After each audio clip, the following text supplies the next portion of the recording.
All right, welcome back everybody. So this week we're going to talk about the bypass regulator from CA Technologies and how you can utilize this to spray any water base with any cup gun unreduced.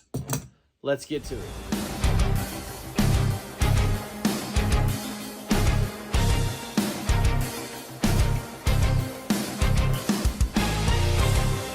All right, welcome back. So this week we're going to talk about the CA Technologies bypass regulator. But let's dive in and let's talk about the problem with cup guns and water base in general.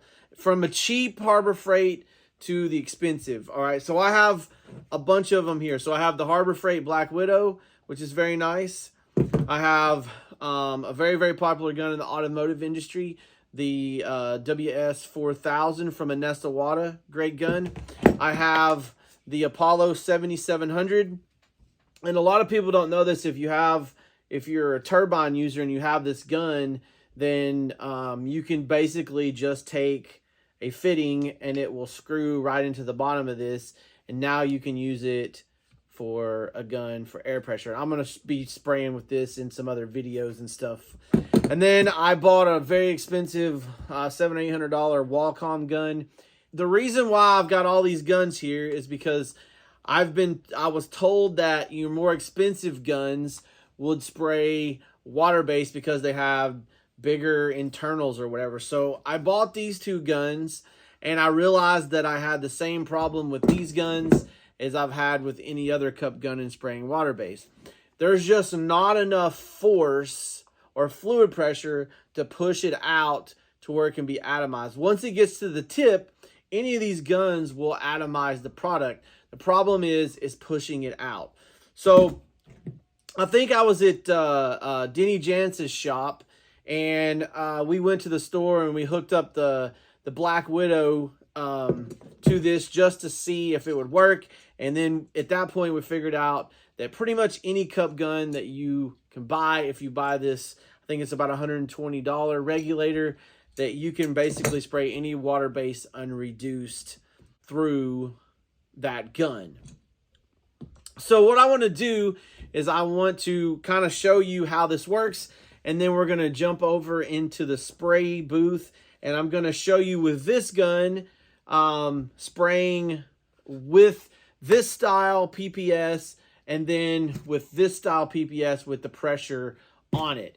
Now, if you don't want to buy the pressure regulator and you want to spray water base, my recommendation is to reduce your material with an actual water base reducer 10 to 15%. Then you'll be able to spray any kind of material out of these guns. The issue that we had is that we just didn't really want to fool with reducing stuff all the time and wasting that and trying to pour it back in the can. So I went ahead and bought one of these for every one of our guns that we use in the shop, so that my brother could basically put it in and roll with it, and you're good to go.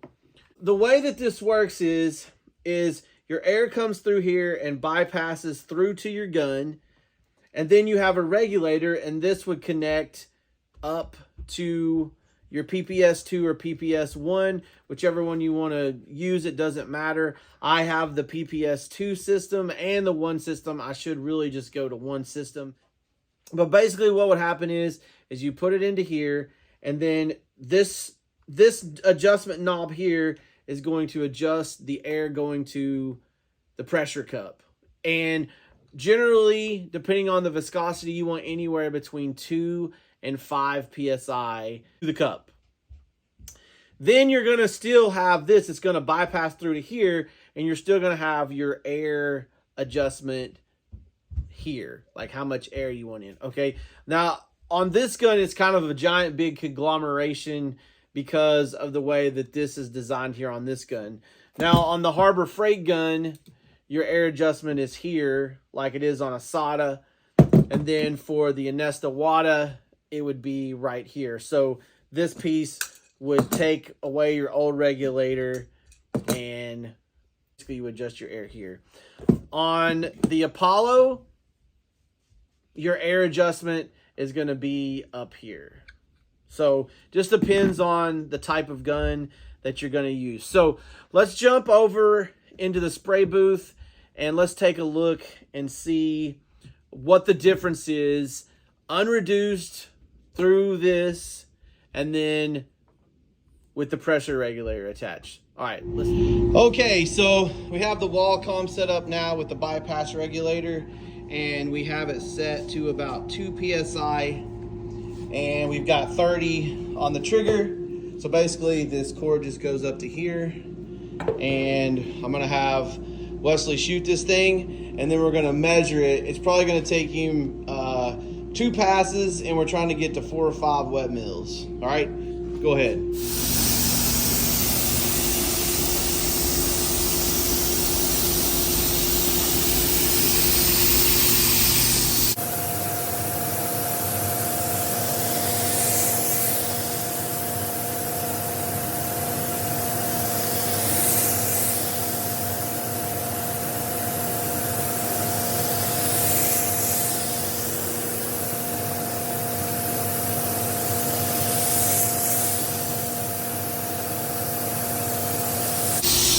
All right, perfect. All right, we're gonna take a wet mill gauge now and measure it and see where we're at. All right, we're right at 5 wet mills, 4 to 5 wet mills, which is perfect for what we're looking at. All right, okay, so we got the same gun, same setup without the bypass regulator on. So this is just your standard PPS. And same gun, same settings. And so we're going to shoot this on this piece to show you what the difference looks like.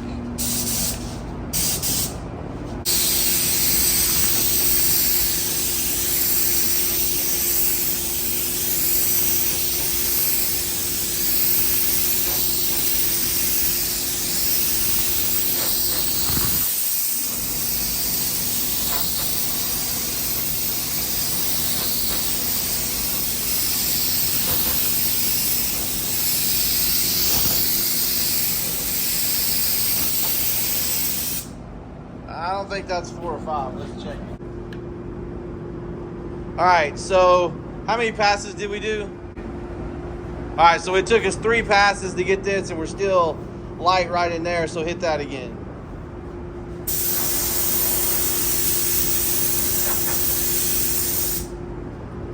No, still not. So I think you guys get the point. So you can spray out of a cup gun, but when you have that pressure regulator, it makes a huge difference in how much is coming out. So we did like 4 or 5 passes, 3 or 4 passes, where the other one we just did 2. So that's going to be a difference in your production. All right, so you can see that there's a pretty big difference between the two. And so basically this is just sort of what we've learned, is that if you want to spray water-based unreduced, you need the bypass regulator. Again, the number on this is 525R2, and I picked mine up from Total Finishing Supplies. They'll deliver it right to your door. I know some other people that have found this other places.